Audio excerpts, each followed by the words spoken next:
warahmatullahi wabarakatuh. Saya Angkin Kusuma Pertiwi, mahasiswa Politeknik Akbara Surakarta, akan mempresentasikan hasil studi dari semester 5, yaitu mata kuliah Sistem Pengendalian Manajemen yang diampu oleh Bapak Dosen Agus Setio Utomo. Baik, kita lanjutkan mulai dari bab 1. Bab 1. Memahami strategi. Definisi strategi sendiri adalah secara umum strategi dapat diartikan sebagai upaya individu atau tim untuk menyusun rencana guna mencapai tujuan yang diinginkan. Dengan kata lain, strategi adalah seni di mana individu atau kelompok menggunakan kemampuan dan sumber daya yang mereka miliki untuk mencapai tujuan melalui prosedur yang dianggap efektif dan efisien untuk mencapai tujuan yang diinginkan. Yang kedua adalah tujuan strategi. Yang pertama, sebagai sarana evaluasi. Yang kedua, memperbarui strategi masa lalu. Yang ketiga, menjaga kepentingan. Yang keempat, mengembangkan kreativitas dan inovasi. Yang keenam, lebih efektif dan efisien. Dan yang keenam adalah mempersiapkan perubahan. Kemudian selanjutnya adalah macam strategi. Yang pertama, strategi bertahan atau defensif.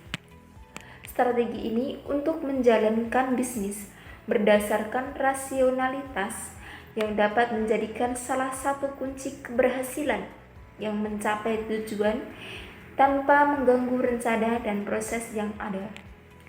Untuk strategi yang kedua adalah strategi integrasi.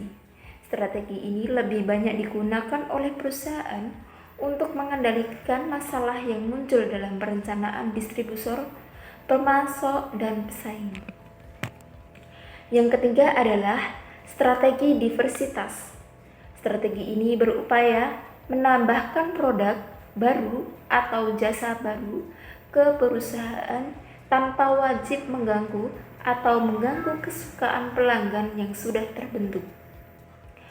Yang keempat adalah strategi intensif. Strategi ini yang lebih cocok digunakan untuk mengecek keadaan pasar atau untuk sekedar melihat pengembangan produk yang sedang dipasarkan. Kemudian ada proses belajar mengajar tradisional dalam strategi. Yang pertama, bahan dan alat pembelajaran fisik seperti kertas, pena, dan papan tulis. Yang kedua adalah akses terbatas ke pemateri dan informasi pendidikan. Yang ketiga adalah proses belajar mengajar umumnya berlangsung di ruang kelas secara tatap muka. Kemudian yang kedua adalah proses belajar mengajar teknologi. Di sini ada 3. Yang pertama, akses lebih luas ke bahan dan informasi pendidikan. Yang kedua, lebih banyak saluran dan alat yang digunakan atau tersedia untuk komunikasi dan kolaborasi. Yang ketiga, memungkinkan jenis pembelajaran yang lebih personal bagi siswa. Di sini pun juga ada salah satu contoh strategi. Ada 4. Yang pertama, memberikan pelayanan terbaik kepada konsumen. Yang kedua, menciptakan target pasar baru yang sesuai dengan tujuan dari perusahaan. Yang ketiga, selalu melakukan inovasi baru terhadap seluruh produk yang dianggap kuno. Yang keempat adalah menawarkan barang ataupun jasa dengan harga yang ramah atau sesuai dengan kebutuhan pada konsumen. Kemudian kita lanjutkan di bab 2, yaitu hakikat sistem pengendalian. Untuk sistem sendiri merupakan suatu cara tertentu dan biasanya berulang untuk melaksanakan serangkaian aktivitas. Untuk karakteristik dari sistem tersebut yaitu membentuk ritme tertentu, terkoordinasi, dan mengulangi serangkaian tahapan tertentu guna mencapai tujuan yang diinginkan oleh perusahaan. Apa sistem itu? Sistem merupakan suatu cara tertentu dan biasanya berulang untuk melaksanakan serangkaian aktivitas. Karakteristik dari sistem tersebut adalah membentuk ritme tertentu, terkoordinasi, dan mengulangi serangkaian tahapan tertentu guna mencapai tujuan yang diinginkan oleh perusahaan. Kemudian yang kedua adalah pengendalian manajemen. Apa itu pengendalian manajemen?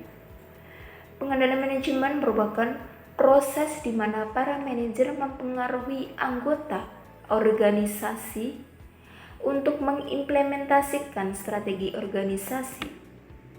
Kegiatannya yaitu merencanakan, mengkoordinasikan, mengkomunikasikan, mengevaluasi, memutuskan, dan mempengaruhi. Karakteristik dari sistem adalah berkaitan dengan erat dengan struktur keuangan, di mana sumber daya dan kegiatan organisasi dinyatakan dalam suatu moneter. Dalam penyusunan anggaran pun merupakan suatu kegiatan penting dalam proses pengendalian manajemen. Kita masuk di elemen sistem pengendalian manajemen. Yang pertama adalah detektor. Detektor adalah perangkat yang dapat mendeteksi, mengamati, dan mengukur atau menguraikan kegiatan yang dikendalikan oleh perusahaan. Yang kedua adalah asesor. Asesor adalah perangkat lunak yang mengevaluasi dari suatu kegiatan yang berhubungan dengan standar tertentu mengenai hal-hal yang seharusnya dan mengidentifikasikan kegiatan dan kondisi yang lepas kendali. Yang ketiga adalah efektor. Efektor di sini adalah perangkat yang mengubah perilaku jika asesor mengindikasikan kebutuhan yang perlu dipenuhi oleh perusahaan. Selanjutnya adalah aktivitas sistem pengendalian manajemen. Ada 5. Yang pertama, perencanaan, koordinasi, komunikasi, evaluasi, dan pengambilan keputusan.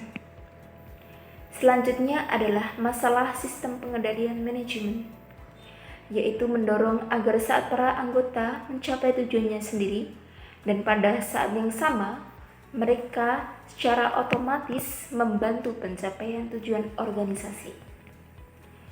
Selanjutnya kita memasuki di bab 3, yaitu pusat pertanggungjawaban biaya dan pendapatan. Dari pusat pertanggungjawaban merupakan organisasi yang dipimpin oleh seorang manajer yang bertanggung jawab terhadap aktivitas yang dilakukan oleh perusahaan. Pusat tanggung jawab menerima masukan. Kemudian dengan menggunakan model kerja, pusat tanggung jawab melaksanakan fungsi-fungsi tertentu dengan tujuan akhir untuk mengubah input menjadi output, baik yang berwujud maupun yang tidak berwujud. Output yang dihasilkan bisa jadi diserahkan ke pusat tanggung jawab yang lain, di mana output tersebut kemudian menjadi input di pusat tanggung jawab yang lain tersebut. Kemudian ada jenis-jenis pusat tanggung jawab. Yang pertama, pusat pendapatan, yaitu unit atau pemasaran atau penjualan yang tidak memiliki wewenang untuk menetapkan harga jual dan tidak bertanggung jawab atas harga pokok penjualan dari barang yang mereka pasarkan. Yang kedua adalah pusat beban atau biaya. Pusat beban atau biaya di sini adalah pusat tanggung jawab yang inputnya diukur secara moneter, namun outputnya tidak. Ada 2 jenis pusat beban atau biaya, yaitu beban atau biaya teknik, dan yang kedua adalah beban atau biaya kebijakan. Untuk biaya teknik tersendiri itu adalah biaya-biaya yang jumlahnya secara tepat dan memadai dengan dapat diestimasikan dengan keandalan yang wajar. Yang kedua, biaya kebijakan adalah biaya yang tersedia estimasi tekniknya. Biaya ini dikeluarkan tergantung para penilaian manajemen atas jumlah yang memadai dalam kondisi tertentu. Kemudian selanjutnya adapun tujuan pusat beban kebijakan, yaitu untuk mengendalikan biaya dengan mengikut sertakan para manajer guna berperan serta dalam perencanaan, bersama-sama mendiskusikan langkah apa yang akan diambil dan tingkat usaha yang bagaimana tepat untuk masing-masing tersebut. Kemudian ada pusat administratif dan pendukung. Yang pertama, pusat administratif meliputi manajemen senior corporate dan manajemen unit bisnis serta para manajer unit pendukung. Yang kedua adalah pusat pendukung, merupakan unit yang menyediakan layanan kepada pusat tanggung jawab. Kemudian selanjutnya ada penyusunan anggaran. Anggaran yang diajukan untuk pusat administratif maupun pusat pendukung biasanya terdiri dari suatu daftar pos-pos beban dengan usulan anggaran dibandingkan dengan seluruh beban aktual pada tahun berjalan. Kemudian kita akan memasuki di bab 4, yaitu perilaku organisasi. Apa itu perilaku organisasi?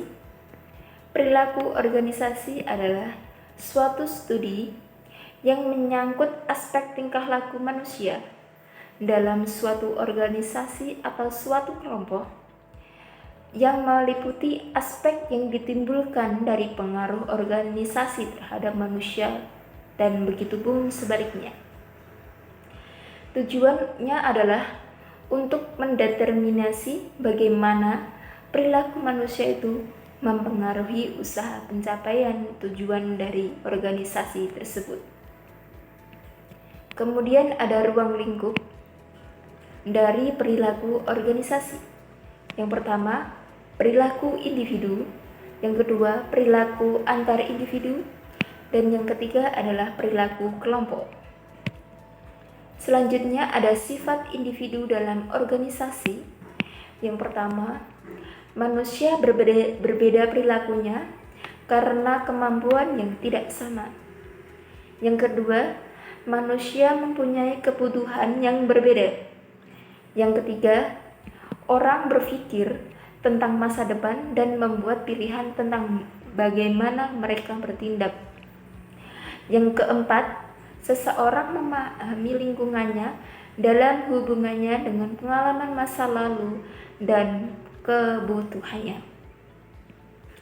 Yang kelima, seseorang itu mempunyai reaksi senang atau tidak senang. Kemudian ada elemen perilaku organisasi. Yang pertama adalah struktur. Struktur adalah hubungan pada setiap orang yang terdapat di dalam suatu organisasi. Struktur ini mengarah pada pembagian kerja agar mencapai tujuan organisasi atau perusahaan. Yang kedua adalah manusia. Sistem sosial di mana internal organisasi yang terdiri dari individu atau kelompok tertentu. Yang ketiga adalah teknologi. Teknologi di sini membawa efektivitas dan juga memberikan batasan setiap orang dengan berbagai caranya. Yang keempat, sistem sosial, yaitu menyediakan lingkungan eksternal untuk memberikan pengaruh sikap orang, kondisi kerja, dan memberikan persaingan untuk sumber daya dan juga kekuasaan. Adapun manfaat perilaku organisasi. Yang pertama adalah mencegah adanya masalah dalam organisasi. Yang kedua, mengontrol bawahan secara efektif.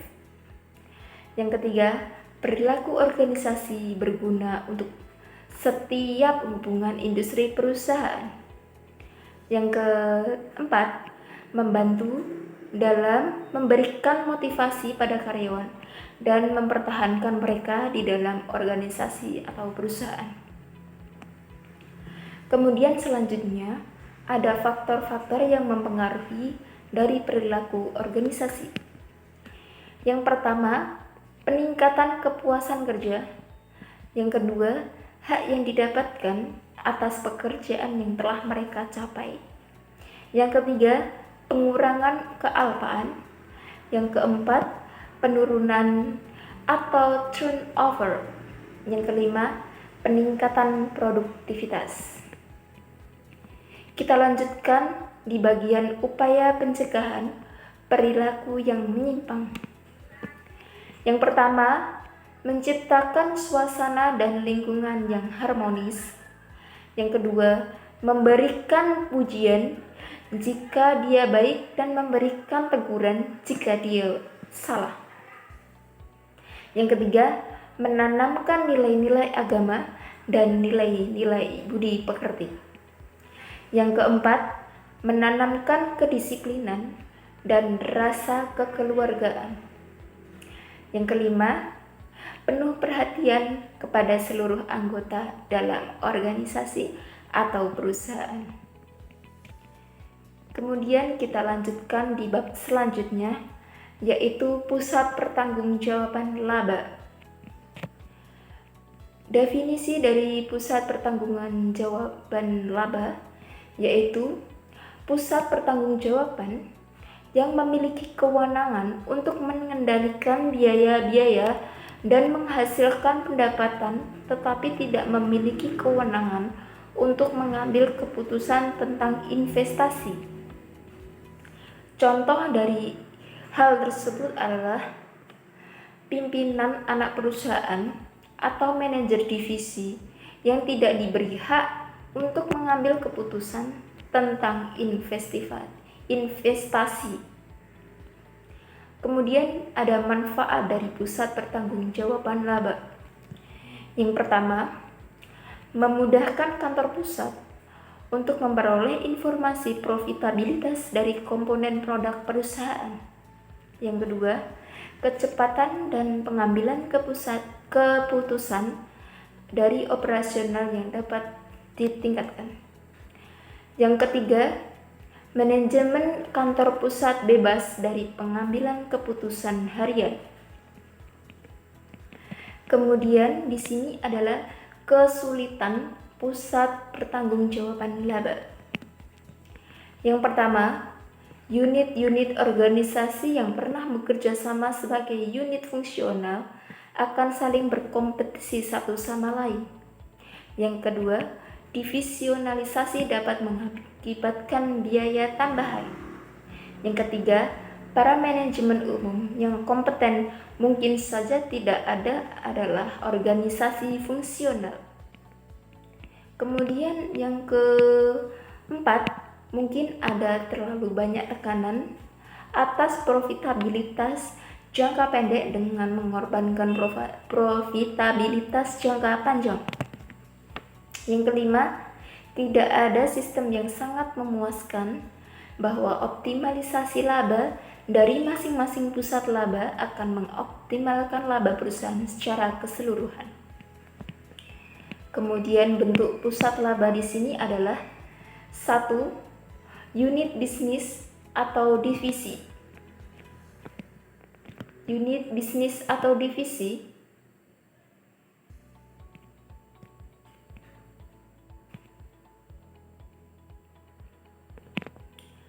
selanjutnya, bentuk pusat laba. Bentuk pusat laba di sini ada 3. Yang pertama, unit bisnis atau divisi, yaitu sebagai pusat laba manajemen, bertanggung jawab dan mempunyai kebijakan serta kendali terhadap pengembangan proses produksi dan pemasaran, serta perolehan produk. Yang kedua adalah unit-unit fungsional. Sebagai pusat laba, pada perusahaan multibisnis setiap unit diperlakukan sebagai penghasil laba yang independen. Yang ketiga, unit-unit fungsional pendukung atau support.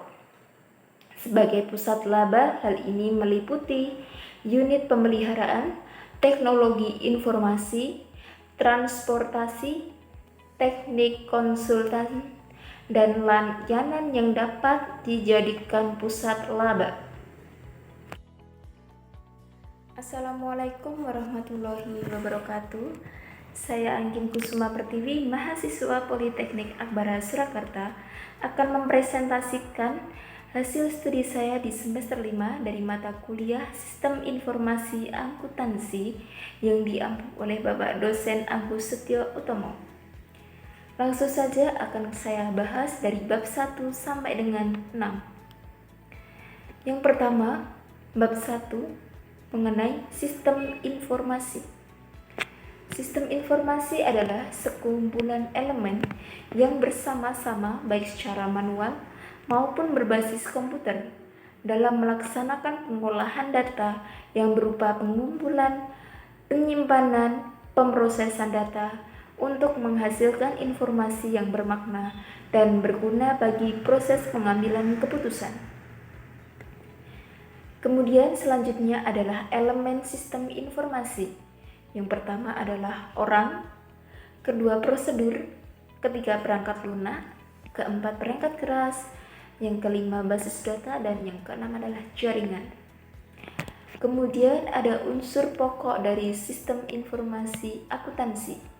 Yang pertama adalah dokumen pendukung dan dokumen sumber. Dilanjutkan kepada untuk jurnal. Kemudian setelah jurnal ada buku besar. Setelah buku besar ada laporan keuangan. Dan dari laporan keuangan ada buku pembantu. Kemudian ada pun juga tinjauan menyeluruh proses bisnis di bab 2. Proses bisnis dari sistem informasi akuntansi. Sistem yang menjadi pintu utama dalam pengumpulan dan pengolahan data pada suatu organisasi atau perusahaan. Sistem yang berinteraksi langsung dengan sumber data atau misalnya pelanggan. Dan dari sini ada pun juga tugas utama dari TPS. TPS atau Transaction Processing System, yaitu pengumpulan dan mempersiapkan keperluan sistem informasi dalam suatu organisasi. Misalnya, untuk kebutuhan sistem informasi manajemen atau kebutuhan sistem informasi eksekutif. Kemudian ada metode pengolahan transaksi. Yang pertama adalah batch processing, yaitu suatu bentuk pengolahan data di mana transaksi bisnis yang terakumulasi selama periode waktu diproses sebagai suatu kesatuan atau batch. Yang kedua adalah proses transaksi online atau OLTP, yaitu suatu bentuk pengolahan data di mana setiap transaksi diproses segera tanpa penundaan transaksi terakumulasi dalam batch. Selanjutnya adalah tujuan TPS. Yang pertama adalah menghindari proses transaksi penipuan. Yang kedua, menghasilkan tanggapan dan laporan tepat waktu. Yang ketiga, mengurangi kebutuhan tenaga kerja administrasi. Yang keempat, mencapai keunggulan kompetitif. Kemudian ada karakteristik dari Transaction Processing System. Yang pertama, volume data yang diproses relatif besar. Yang kedua, kapasitas penyimpanan data besar. Yang keempat, orientasi data yang dikumpulkan mengacu pada masa lalu. Yang keempat, komputasi tidak terlalu rumit. Di sini juga ada komponen transaksi. Yang pertama, input, kedua, diproses, yang ketiga, penyimpanan, dan yang keempat adalah output. Aktivitas dari transaction processing system ada 6 jenis. Yang pertama, data collection, yang kedua, data correction, yang ketiga, data editing, yang keempat, data manipulation, yang kelima, data storage, yang keenam, report dan dokumen produk. Kemudian kita lanjutkan di Enterprise Resource Planning. Apa definisi dari Enterprise Resource Planning? ERP atau singkatannya adalah sebuah sistem informasi perusahaan yang dirancang untuk mengkoordinasikan semua sumber daya, informasi, dan aktivitas yang diperlukan untuk proses bisnis lengkap. Selanjutnya, ada tujuan dari ERP. ERP di sini ada tujuannya, ada 3. Yang pertama, integrasi data keuangan, yaitu top manajemen bisa melihat dan mengontrol kinerja keuangan perusahaan dengan lebih baik. Yang kedua, standarisasi proses operasi, yaitu terjadi peningkatan produktivitas, penurunan efisiensi, dan peningkatan kualitas produk. Yang ketiga adalah standarisasi data dan informasi. Biasanya terdiri dari banyak bisnis unit dengan jumlah dan jenis bisnis yang berbeda-beda.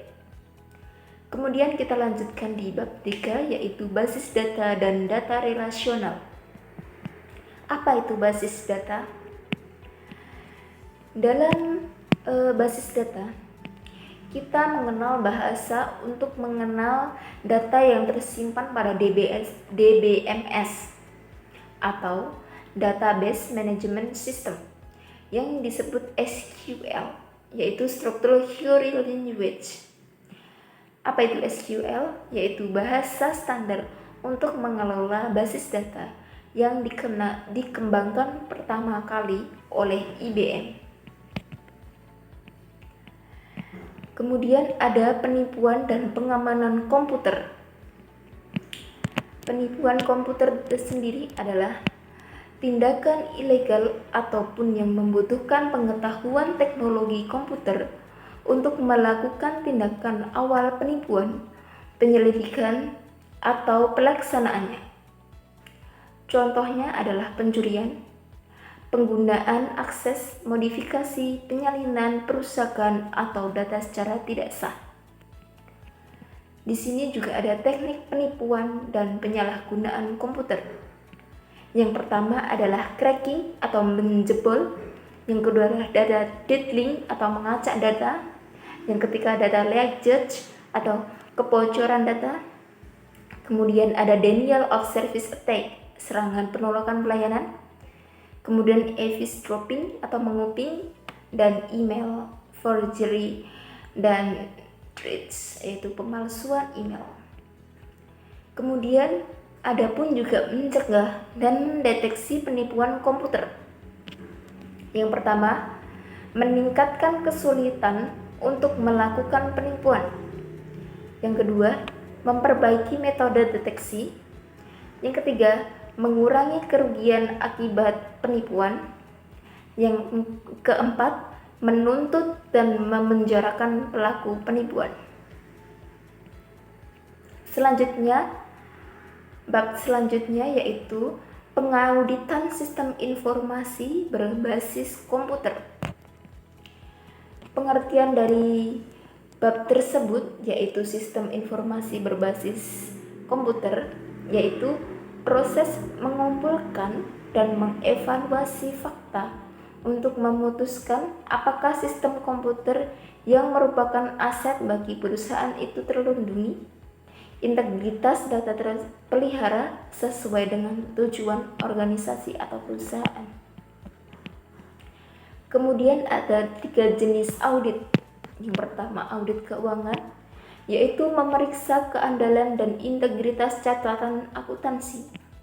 Yang kedua audit sistem informasi, yaitu untuk melakukan tinjauan atas pengendalian sistem informasi akuntansi untuk menilai kesesuaian dengan kebijakan dan prosedur pengendalian. Yang ketiga adalah audit operasional, yaitu penggunaan secara ekonomis dan efisien sumber daya serta pencapaian sasaran dan tujuan. Kemudian selanjutnya ada tujuan yang harus dipenuhi seorang auditor. Yang pertama adalah perlengkapan keamanan, yaitu melindungi perlengkapan komputer, program, komunikasi, dan data dari akses yang tidak sah, modifikasi, atau penghancuran. Yang kedua, pengembangan dan perolehan program, yaitu dilaksanakan sesuai dengan otorisasi khusus dan umum dari pihak manajemen. Yang ketiga, modifikasi program, yaitu dilaksanakan dengan otorisasi dan persetujuan pihak manajemen. Kemudian selanjutnya yang keempat adalah pemrosesan transaksi. Pemrosesan transaksi di sini ada file, laporan, dan catatan komputer lainnya yang telah akurat dan lengkap. Kemudian ada data sumber, yaitu yang tidak memiliki otorisasi yang tepat diidentifikasi dan ditangani sesuai dengan kebijakan manajerial. Yang keenam yaitu file data. File data di sini ada komputer telah akurat, lengkap, dan juga dijaga kerahasiaannya. Sekian presentasi dari saya dari mata kuliah Sistem Informasi Akuntansi. Saya Angkin Kusuma Pertiwi, mahasiswa Politeknik Akbara Surakarta, program studi D4 Bisnis Digital. Pamit undur diri. Wassalamualaikum warahmatullahi wabarakatuh.